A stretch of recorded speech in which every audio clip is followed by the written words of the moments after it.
하나님 말씀은 신약성경 누가복음 16장입니다. 19절부터 31절까지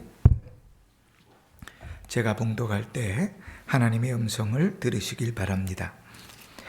한 부자가 있어 자색 옷과 고운 베옷을 입고 날마다 호화롭게 즐기더라. 그런데 나사로라 이름하는 한 거지가 헌데 투성이로 그의 대문 앞에 버려진 채 그 부자의 상에서 떨어지는 것으로 배불리려 하매 심지어 개들이 와서 그 헌대를 핥더라. 이에 그 거지가 죽어 천사들에게 받들려 아브라함의 품에 들어가고 부자도 죽어 장사되며 그가 음부에서 고통 중에 눈을 들어 멀리 아브라함과 그의 품에 있는 나사로를 보고 불러 이르되 아버지 아브라함이여 나를 긍휼히 여기사 나사로를 보내어 그 손가락 끝에 물을 찍어 내 혀를 서늘하게 하소서. 내가 이 불꽃 가운데에서 괴로워하나이다. 아브라함이 이르되 예 너는 살았을 때에 좋은 것을 받았고 나사로는 고난을 받았으니 이것을 기억하라. 이제 그는 여기서 위로를 받고 너는 괴로움을 받느니라. 그뿐 아니라 너희와 우리 사이에 큰 구렁텅이가 놓여 있어 여기서 너희에게 건너가고자 하되 갈 수 없고 거기서 우리에게 건너올 수도 없게 하였느니라. 이르되 그러면 아버지여 구하노니 나사로를 내 아버지 집에 보내소서. 내 형제 5이 있으니 그들에게 증언하게 하여 그들로 이 고통받는 곳에 오지 않게 하소서. 아브라함이 이르되 그들에게 모세와 선지자들이 있으니 그들에게 들을지니라. 이르되 그렇지 아니하니이다. 아버지 아브라함이여 만일 죽은 자에게서 그들에게 가는 자가 있으면 회개하리이다. 이르되 모세와 선지자들에게 듣지 아니하면 비록 죽은 자 가운데서 살아난 자가 있을지라도 고난을 받지 아니하리라 하였다 하시니라. 아멘. 한 주간도 평안하셨습니까? 우리는 지난 주일에 말씀을 들으면서 우리가 하나님을 믿으며 사는지 돈을 믿으며 사는지 우리의 삶을 돌아보는 시간을 가졌습니다. 우리는 이 땅에 살면서 왜 두 곳에 마음을 둘 수 없나 생각할지 모르지만 예수님 명확하게 말씀하시죠. 둘 다 섬길 수 없다 하십니다. 둘 다 섬기면 안 된다가 아니라 둘 다 섬길 수 없다. 명제이죠. 진리입니다. 그러니까 하나님을 섬기지 않고 평생 돈을 쫓아오면서도 나는 하나님을 섬긴다고 착각하는 이들이 있을 수 있다고 주님 말씀하시는 거죠. 누가복음 16장에 쭉 관통하는 주제는 돈, 재물에 대한 내용입니다. 그래서 오늘 우리가 읽은 본문도요, 부자와 나사로 이렇게 됩니다. 그렇죠? 당시의 바리새인들은 부자가 되는 것, 그것은 하나님께서 주시는 복이라고 생각했어요. 그래서 부자가 돈에 대한 이야기를 예수님께서 하실 때 예수님의 말씀을 비웃었습니다. 주의 말씀이 설교되어질 때 그 말씀을 안 듣는 것, 무시하는 것. 왜요? 그렇게 생각하지 않거든요. 그렇지? 그러나 주님께서는 그러한 내용들 속에서도 당신의 말씀들을 이어가시죠. 오늘 말씀도 그렇습니다. 바리새인들의 입장에서 보면 부자와 나사로, 그러면 부자는 복받은 자니까 어디 가야 돼요? 천국 가야지요. 그러니까 나사로는 거지잖아요. 그럼 어디 가야 돼요? 지옥 가야죠. 그러니까 우리 중에서 이제 지옥 갈 사람은 저밖에 없고 저보다 좀 경제적 형편이 나온 여러분은 다 천국 가실 뿐이죠. 그렇죠? 이거 아멘 하면 안 되죠. 자, 그런데 여러분, 주님은 지금 그 말씀하고 있지 않아요. 왜지요? 부자는 어디 갔어요? 지옥에 갔고 거지는 천국에 갔거든요. 그래서 오늘 이 재물에 대한 내용들을 쭉 이어서 말씀할 수 있는데 오늘은 그 말씀 말고요, 이 말씀 속에서요 그 천국과 지옥 얘기를 좀 하려고 합니다. 몇십 년 신앙생활 했는데도 천국에 대한 확신이 없는 삶, 천국에 대한 확신이 없는 신앙생활 하는 사람도 있고, 몇십 년 신앙생활 하면서도 자기가 구원받을지 모르는 사람들도 있어서 오늘은 좀 이 복음의 말씀들을 전하면서 은혜를 좀 받으려고 합니다. 오늘 본문에 보면 아주 가까이 사는 두 사람이 나옵니다. 한 사람은 부자고 한 사람은 거지 나사로인데 얼마나 가까이 살았는가? 이 부자는 큰 집에 살았고 거지는 부자의 집 대문 앞에 살았습니다. 그러니까 얼마나 가까이 살았어요. 그죠? 가까이 살았는데 죽고 나서는 그들이 가장 먼 곳에 사는 사람이 됐습니다. 부자에 대한 설명이 이렇습니다. 자색 옷을 입었다 이렇게 표현합니다. 요즘은요 염색 기술이 얼마나 좋아졌는지 몰라요. 그래서요 원하는 색깔의 옷을 만들어 입을 수 있습니다.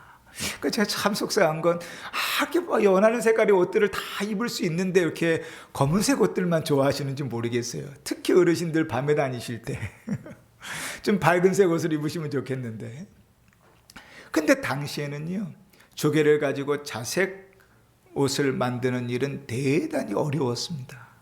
그래서 비용도 많이 들었기 때문에 자색 옷은 보통 어떤 사람이 있는가? 왕족들만 입는 옷이라 이렇게 많이 알려졌습니다.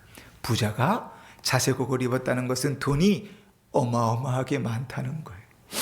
여러분 영어로요 청자색이라는 말이 로얄 퍼플입니다. 그죠? 아니 퍼플이면 퍼플이지 왜 로얄 퍼플이겠어요? 옛날부터 쉽지는 않았던 거죠. 그죠? 또 이 부자는요 고운 베옷을 입었다 그렇게 얘기합니다. 고운 베옷을 우리가 성경적인 용어로 좀 익숙한 말은 뭐냐면 세마포이죠. 그지? 이 세마포 옷, 고운 베옷은요 지위와 부의 상징입니다. 아무나 입을 수 있는 옷이 아니었습니다. 또 그 부자에 표현할 때 날마다 호화롭게 즐기더라 이렇게 표현합니다. 화롭다라는 이 헬라어 말은요 빛나다 화려하다 뜻이에요. 그러니까 지금 우리식 개념으로 따지면 날마다 집에서 화려한 파티가 벌어지는 거예요. 풍성한 음식을 차려놓고 날마다 화려한 파티를 벌이는 거예요. 그렇게 이 부자는 그러한 모습을 가지고 살았습니다. 그런데 부자의 가장 가까이 사는 대문 앞에 사는 거지는 완전히 반대의 삶을 삽니다. 처음부터 소개를 뭐라고 하고 있어요? 그는 나사로라 이름하는 거지다. 거지는 어떤 사람입니까? 자기의 힘으로 일해서 돈 버는 사람입니까? 아니죠. 어떻게 먹고 살아요? 동냥해서 먹고 삽니다. 그지? 거지입니다. 그런데 그냥 멀쩡한 거지가 아니고 그 몸에 헌대투성이다. 헌대라는 말이요. 저는 중학교 때 이 성경들을 읽으면서 헌대가 뭔지를 몰랐어요. 도대체 헌대가 뭐야? 몸이 여기저기 다 터져가지고요. 헐어버린 거죠. 그지? 보통 그렇게 되면 딱쟁이가 앉고, 그죠? 회복이 되는데 헌대투성이라는 건 뭐냐면 여기서 터지고 저기서 터지고 여기 찢기고 저기 찢겼는데 온몸이 상처투성인데 회복이 안 되는 거죠. 뭐 거지가 먹어야 뭐 헌대가 회복이 될 거 아니에요. 다 헐어가지고 몸이 여기저기 가요. 심지어는요 개들이 핥았다. 좋지 않죠. 또 대문에 버려졌다 이렇게 표현합니다. 여러분 보통 거지는 자기가 구걸할 장소에 버려집니까? 아니면 찾아가서 구걸합니까? 안 해봐서 모르시겠죠. 네. 거지도 자기가 구걸할 장소를 찾아가서 구걸합니다. 어디에 사람이 많은지 어디에서 한 푼 줍쇼 하면은 동전 하나라도 더 받을지 고민하고, 그죠? 그들도 그래. 한번 잘 보세요. 거지가 은평중앙교회 앞에서 구걸하는 게 더 돈을 많이 받겠어요? 불광역 앞에서 구걸하는 게 더 돈을 많이 받겠어요? 그렇죠. 당연하죠. 조금만 생각하면 다 아는 일이잖아요. 그죠? 그런데 이 거지는 어떻게 했어요? 대문에 버려졌다. 그러니 이 거지가 자기 힘으로 움직일 만한 힘이 있습니까? 없습니까? 없지요. 거지인데 자기 몸 하나 가눌 힘이 없고 온몸엔 헐고 상처투성이고 개들은 와서 하는데 먹을 것은 없고, 더 비참한 얘기는 그 다음에 나옵니다. 부자의 상에서 떨어지는 것으로 배불리려 하매. 여러분, 대문 앞에, 부자의 집 앞에 대문에 있으니까 그래도 부잣집 종이 그 거지를 좀 걷어서 먹여 살릴까요? 그럴 것 같습니까? 오늘 본문을 쭉 읽어보면 부자의 대문 앞에 있어서 먹다 남은 것들로 이렇게 밥상 차려주면 그거 먹어서 살았다고 생각됩니까? 아니면 그나마도 주지 않아서 지금 우리로 따지면 음식물 쓰레기통 뒤져갖고 먹었다고 생각됩니까? 그지? 몸도 성하지 않고 가눌 수도 없고 온몸에 상처투성인데 개들은 옆에서 핥아대는데 먹을 것도 구할 수가 없으니 주인집에서 떨어지는 버리는 음식물 쓰레기 찾아서 먹으면서 산다고요. 완전히 정반대의 삶이죠. 그런데 두 사람의 삶의 반대를 표현해주는 또 하나의 단어가 있습니다. 그게 뭔가 하면 나사로라 이름하는 거지. 이 나사로라는 그의 이름입니다. 이 나사로라는 말은 하나님이 도우신다 이런 뜻이에요.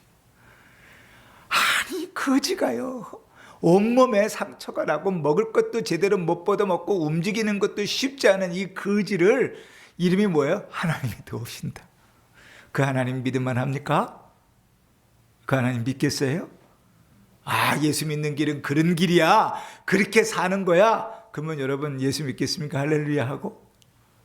근데 주님께서 비유를 드셨던, 말씀하셨던 비유들 중에 어떤 사람의 이름을 지명한 비유는 거의 없어요. 성경 딱 한 군데. 주님 일부러 그를 나사로라 이렇게 얘기하십니다. 왜 그럴까요? 그 상황 가운데서도 그는 하나님을 바라보는 믿음을 가지고 있었어요. 그러면 부자는 이름이 기록되어 있습니까? 안 되어 있습니까? 이름이 없지요. 그는 하나님을 참 경외하면서 호화로운 삶을 살았을까요? 하나님을 경외하지 않고 믿지 않는 상태에서 호화로운 삶을 살았을까요?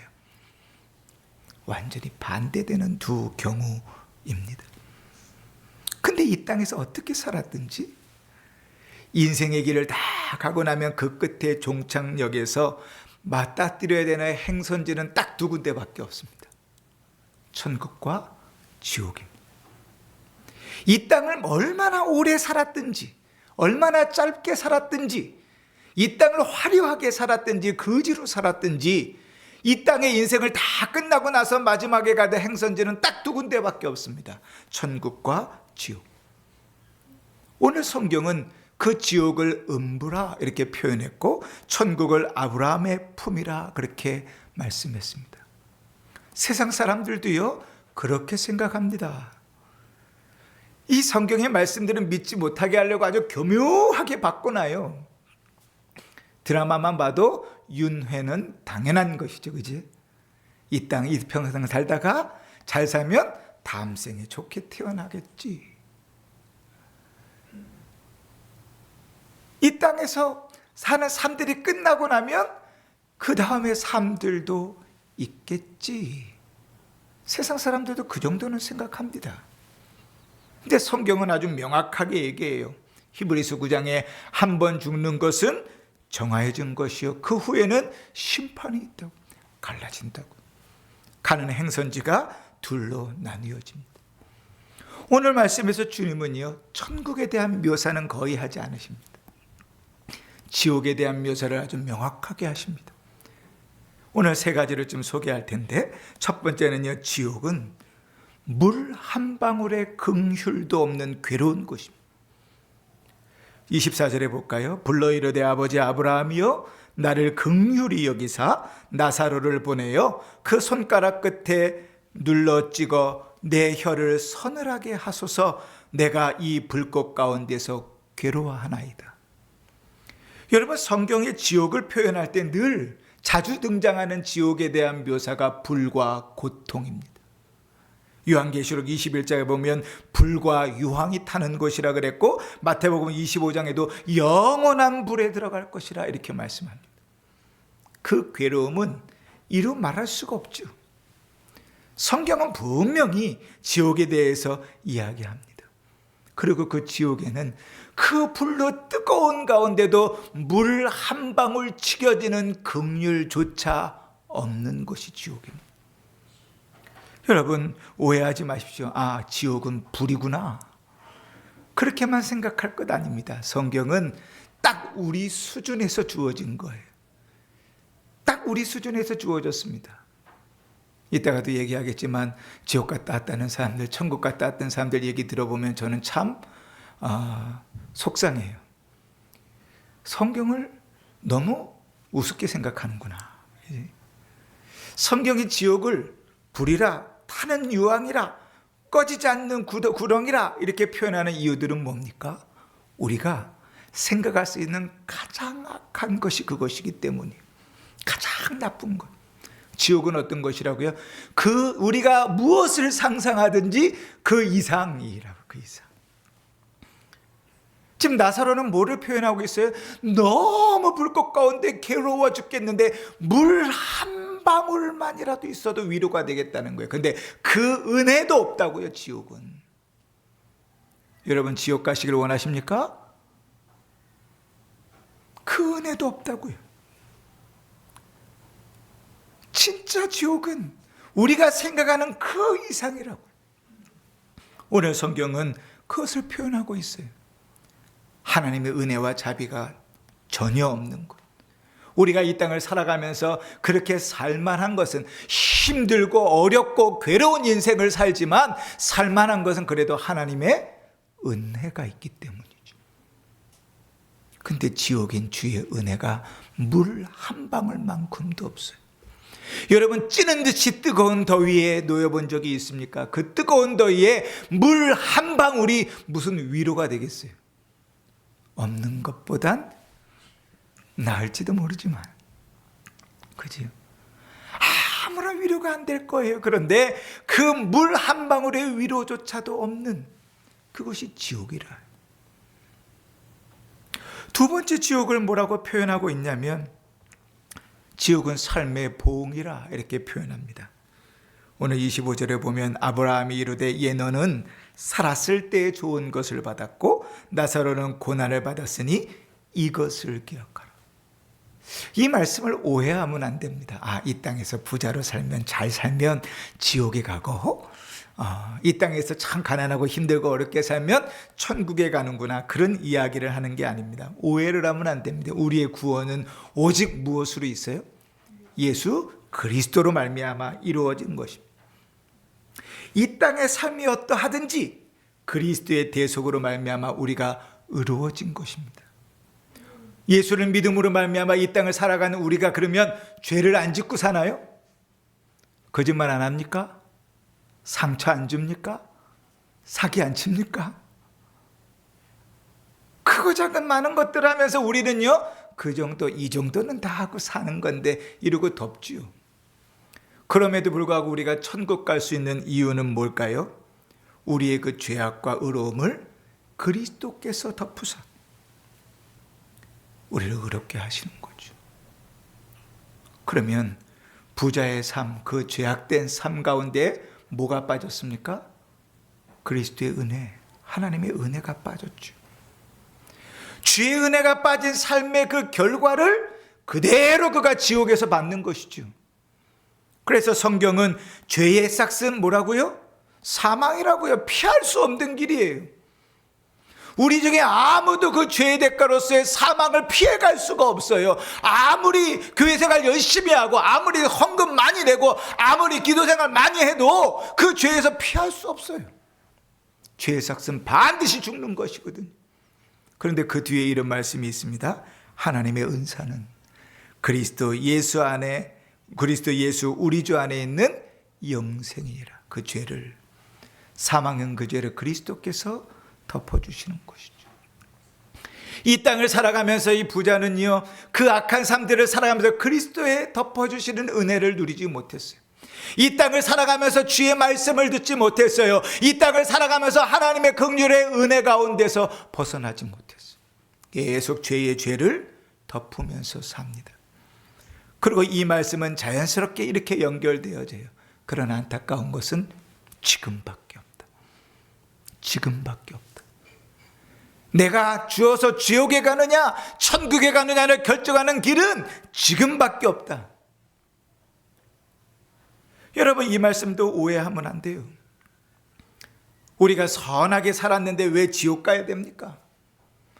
예배 시간에 앉아 있었는데 왜 지옥 가야 됩니까? 그렇게 항변할 수 있지요. 그러나 여러분, 우리가 좀 전에도 얘기했던 것처럼 우리의 구원은 예수 그리스도의 대속으로 말미암아 이루어진 것입니다. 그러면 구원 얻은 자가, 그러한 죄에서 구원받은 자가 주님이 기뻐하시는 일을 하지 않을 리가 없죠. 구원받은 자가 예배 자리를 안 나올 이유가 없어요. 구원받은 자가 그 은혜에 감사하여 살지 않을 이유가 없어요. 둘 중에 하나죠. 구원의 은혜가 없거나 그 구원의 은혜를 죄 때문에 잃어버렸거나. 그러니 이 부자는요, 구원을 얻었다면 그렇게 살 수 없어요. 여러분, 이스라엘 백성들에게 주어지는 주님의 말씀이 이것입니다. 땅에는 언제든지 가난한 자가 그치지 아니하겠으므로 내가 내게 명령하여 이르노니 너는 반드시 내 손을 내 형제 곧 내 땅에 거주하는 곤궁한 자와 가난한 자에게 펼칠지니라. 무슨 말입니까? 주님은요, 시작부터요, 가난하고 힘든 자들은 돕는 게 신자다, 그렇게 가르치셨어요. 주님, 저 먹고 살 것도 없는데 어떻게 도와요? 왜 도우라 그러셨죠? 하나님께서 우리 필요를 다 채우시니까 도우면 된다. 잠언 21장 13절에 가난한 자가 부르짖는 것을 귀마가 듣지 아니하면 자기가 부르짖을 때에도 들을 자가 없으리라. 하나님 듣지 않으시겠다고 말씀하시죠. 마태복음 25장 45절엔 심지어 너희가 내 형제 중에 지극히 작은 자 하나에게 하지 아니한 것이 내게 하지 아니한 것이니라. 그러니 이 부자가 정말 하나님을 믿었다면 대문 앞에 있는 거지를 그렇게 무시할 수는 없죠. 그는 하나님을 믿는 게 아니에요. 그냥 재산을, 돈을 믿고 있는 것이죠. 여러분, 그러나 그 결정적인 행선지가 결정되는 것은 이 땅에서 우리에게 밖에 기회가 없습니다. 죽고 나면 더 이상 기회가 없어요. 천국과 지옥 사이에 놓여져 있는 다리가 없습니다. 이제 우리나라는 다리를 짓는 기술들이 대단히 좋아져서요, 아무리 긴 다리도 잘 짓습니다. 바다 위, 망망대해 위에도 바다를 기르고 다리를 짓는 게 우리나라 사람들이에요. 우리나라 사람들을 좀 천국에 보내야 지옥까지 다리가 좀 놓아지는지 모르겠지만 천국과 지옥 사이에는 다리가 없습니다. 무슨 말입니까? 죽으면 끝이라고요. 기회는 오늘, 지금밖에 없다고요. 죽음 이후에는 어떠한 것도 우리가 가는 행선지를 바꿀 수 없어요. 드라마를 보면 계속 그렇게 유혹하고 그렇게 우리를 설득시킵니다. 죽음 이후에 삼도천을 건너가게 되면, 뭐를 건너가게 되면, 그러면 이렇게 가면 바뀔 수도 있고 돌아올 수도 있고, 우리가 갖고 있는 드라마나 영화는 다 그렇게 가르쳐요. 그러니까 예수 믿는 사람들도요, 그렇게 빠져 있어요. 대충 믿고 대충 신앙생활 해도 천국 간다고 착각하고 살아요. 그러나 여러분, 죽음 위에는 어떠한 것도 그 행선지를 바꿀 수 없어요. 그래서 죽음은 은혜가 닫히는 시간이에요. 죽음은 공의의 심판대가 열리는 시간이에요. 그 죽음은 아무도 죽음 이후에 하나님의 공의로 세운 그 영원한 장벽을 헐 수가 없어요. 이 땅에서만이, 오직 지금만이 우리에게는 기회가 있는 것입니다. 자, 이제 지옥에 있는 부자가 이제 주님께서 말씀하시는 그 이야기에 이해가 됐습니다. 물 한 모금을 기대할 수 없구나. 물 한 방울을 기대할 수 없구나 알았어요. 그랬더니 소원이 생겼습니다. 그게 무슨 소원입니까? 아버지 아브라함이요. 27절에 보면 그러면 아버지여 구하오니 나사로를 내 아버지의 집에 보내소서. 내 형제 5이 있으니 그들에게 증언하여 그들로 이 고통받는 곳에 오지 않게 하소서. 이 나사로가 소원이 생겼으면 나는 이제 어쩔 수 없구나. 나는 지옥에서 나올 수 없구나. 그러니 나는 끝인데, 그러면 내 사랑하는 형제들이 5명이 아직 기회가 있어요. 그들이라도 이곳에 오지 않게 해야 되겠다. 그렇지? 그래서 부탁합니다. 그 나사로가요, 우리 집 대문 앞에 늘 있었잖아요. 우리 집에서 화려하게 잔치를 벌일 때 내 형제들이 같이 있었는데 그 나사로가 죽은 것을 알고 있는데 그가 살아 돌아와서 증거하면, 그러면 내 형제들 5은 이곳에 오지 않을 것 아닙니까? 주님, 그 나사로를 살려서 보내주십시오. 물 한 방울 찍어주는 건 안 될지라도 천국 간 그 나사로를 살려 돌려보내는 것은 가능하지 않겠습니까? 간절한 소원이죠. 여러분, 이 마음이 부모라면 이해가 되실 겁니다. 그지? 형제가 아니라 자식이라고 생각해 보면 아주 이해가 더 잘 되겠죠. 내가 사랑하는 자가, 내가 지옥에 와서 헤매고 있는데 그곳에 와보니, 아무리 목사님이 지옥에 대한 설교를 해도 믿지 않았는데 그곳에 내가 지옥에 와보니, 야, 내 자식들은 여기 오면 안 되겠다. 그럴 법하잖아요. 너무 이해가 되죠. 그런데 이 아브라함의, 나사로의, 부자의 요청을 주님께서 이렇게 거절하십니다. 30절, 29절 보실까요? 아브라함이 이르되 그들에게 모세와 선지자들이 있으니 그들에게 들을지니라. 여러분, 예수님 당시에 모세와 선지자들이라는 것은 율법서와 선지서, 다시 말하면 우리식으로 구약 성경입니다. 그러니까 이 말씀을 우리가 받을 때 어떻게 받습니까? 주님께서 이렇게 말씀하시는 거예요. 거기에 성경이 있으니 성경 말씀을 듣고 믿지 않으면 안 된다. 그런데 이 나사로가 뭐라고 우깁니까? 아버지여, 아닙니다. 나사로가 살아가면 믿을 겁니다. 28절입니다. 그렇죠? 내 형, 30절입니다. 이르되 그렇지 아니하니이다. 아버지 아브라함이여, 만일 죽은 자에게서 그들에게 가는 것이 있으면 회개하리이다. 주님 다시 한번 못 박아 이야기하십니다. 31절이에요. 모세와 선지자들에게 듣지 아니하면, 성경에 있는 말씀을 듣지 아니하면 비록 죽은 자 가운데서 살아나는 자가 있을지라도 권함을 받지 아니하리라 하였다 하시니라. 여러분, 우리는요, 기적에 되게 목매합니다. 하나님 말씀은 안 믿어요. 그런데 기적은 믿습니다. 주님이 천국과 지옥에 대해서 명확하게 얘기하시고, 구원받은 자는 그렇게 사는 게 아니다, 이렇게 사는 것이다 명확하게 얘기하시는데 안 믿어요. 근데 뭐는 믿은지 아세요?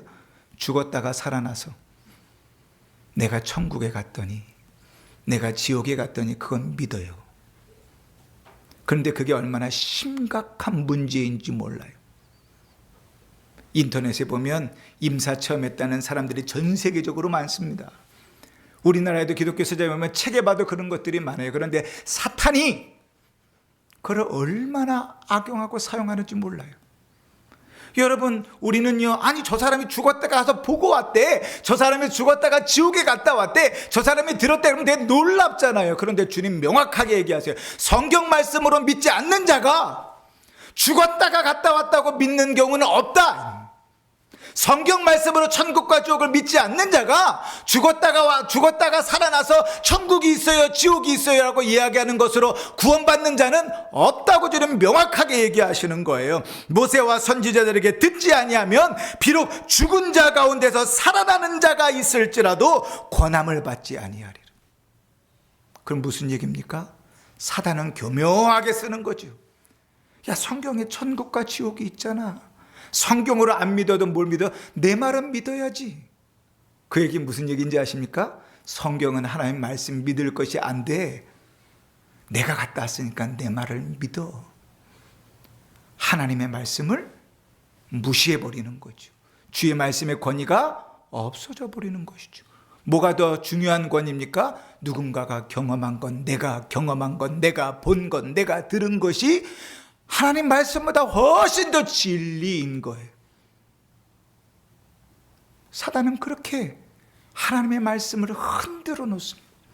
근데 주님은 명확합니다. 주의 말씀은 충분하다. 주의 말씀이면 된다. 하나님의 말씀이 천국과 지옥을 얘기할 때 그 말씀에 믿어지면 그는 구원을 받지만, 하나님의 말씀이 천국과 지옥을 얘기할 때 하나님 말씀이 뭐 그러고 들려지지 않고 믿어지지 않으면 그는 지옥 갈 수밖에 없어요.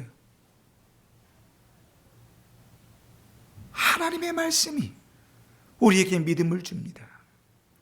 하나님의 말씀이 우리의 믿음을 자라게 합니다. 하나님의 말씀이 인생의 끝에 행선지를 결정하게 되는 거예요. 그러니 사랑하는 성도 여러분, 우리의 삶 속에서요, 하나님 말씀이면 충분합니다. 그러니까 저는요, 예배 시간에 주의 말씀이 안 들려지면 그게 제일 속상하고 답답해요. 예배 시간에 딴짓하고 있는 사람 보면 제일 속상해요. 아니, 하나님 말씀을 듣지 않고 어떻게 구원을 받으려고 그런가? 하나님 말씀이 안 들려지는데 어떻게 믿음이 자라려고 그러는가? 하나님 말씀이 들려지지 않는데 어떻게 신자의 삶을 살라고 그러는가? 그죠? 칼빈은 이 본문을 주석하면서 이렇게 얘기합니다. 성경은 죽은 자의 부활보다 더 확실한 증거다. 저는 100% 동의합니다. 하나님 말씀에 관심이 없는데 주님을 사랑한다는 건 새빨간 거짓말이. 하나님 말씀을 따라 살 생각이 없는데 믿음이 좋아지기를 원하는 건 새빨간 거짓말이에요. 하나님 말씀에 관심이 없는데 천국 간다고 생각하는 건 자기 기만일 뿐이에요. 주의 말씀이 우리 안에 역사해야 그 은혜가 있습니다. 디모데후서 3장 15절에 성경은 능히 너로 하여금 그리스도 예수 안에 있는 믿음으로 말미암아 구원에 이르는 지혜를 얻게 하느니라. 성경 스스로가 하나님 말씀이면 충분한 거예요. 사랑하는 성도 여러분, 부자는 지옥에서 처음으로 나사로의 이름을 불렀습니다. 그러나 늦었어요. 그러나 우리에게는 아직 기회가 있습니다. 혹시 우리의 인생의 행성지 두 군데 중에서 우리가 가야 할 곳이 지옥이라고 생각된다면 아직은 우리에게 그 다리를 건너갈 기회가 있습니다. 그리스도께서 놓아주신 그 십자가 다리를 통하여 우리는요, 지옥에서 천국으로 갈 수 있습니다. 주님께서 친히 이렇게 말씀하셨습니다. 내가 곧 길이요, 내가 곧 진리요, 내가 곧 생명이니 나로 말미암지 않고는 아버지께로 갈 자가 없느니라. 아직은 그리스도의 다리를 통하여 천국으로 갈 수 있습니다. 아직도 구원의 기쁨을 모르십니까? 아직도 구원의 즐거움을 모르십니까? 이 시간 예수 그리스도를 나의 구주로 영접하시기를 바랍니다. 성경을 펴시고 구원받은 자의 삶이 무엇인지를 알기를 바랍니다. 구원받은 자의 모습이 우리의 삶에서 구원의 증거로 드러날 수 있기를 바랍니다. 18세기에 영국의 유명한 전도 목사였죠. 요나단 웨더두어가 이 진노하시는 하나님의 손에 죄인들이라는 설교를 했습니다. 1741년도에 한 설교인데요. 이 설교 끝에 마지막에 저의 심금을 좀 울렸습니다. 제가 좀 번역한 거라서 좀 다를 수 있는데 제 이해된 대로 번역해서 좀 얘기해 보겠습니다. 이렇게 마지막을 마무리합니다. 진노하시는 하나님의 손에 있는 죄인들이요, 당신은 가느다란 실에 매달려 있고 지옥의 불꽃이 당신 아래에서 번쩍이고 있습니다. 그러나 하나님의 진노의 활은 휘어져 있고 화살은 당신의 마음을 향하고 있습니다. 그러나 다행히도 아직 하나님의 자비의 손이 여전히 그 활을 붙들고 있습니다. 그리스도께로 피하십시오. 그리스도께로 가십시오. 주님의 그 진노의 화살이 놓아지기 전에 그리스도께로 피하십시오. 사랑하는 성도 여러분, 아직도 우리 구주 예수 그리스도께서 나를 대속하여 죽으셨다는 믿음으로 구원받지 못했다면 지금 무릎을 꿇으십시오. 지금이 우리의 죄를 회개하고 예수님을 나의 구주로 영접할 시간입니다. 성경을 펴서 하나님의 말씀을 들으십시오. 그리고 그리스도를 붙잡고 신자의 삶을 살아내십시오. 구원받은 자의 열매를 맺어 가십시오. 오늘 주님께서 우리를 부르고 계십니다. 주님의 부름에 응답하는 신자의 삶을 살아가 우리 인생의 종착역이 천국이 되어 그곳에서 함께 또 지금과 같이 하나님을 예배할 수 있기를 주의 이름으로 축원합니다. 아멘. 531장 찬송하십시다.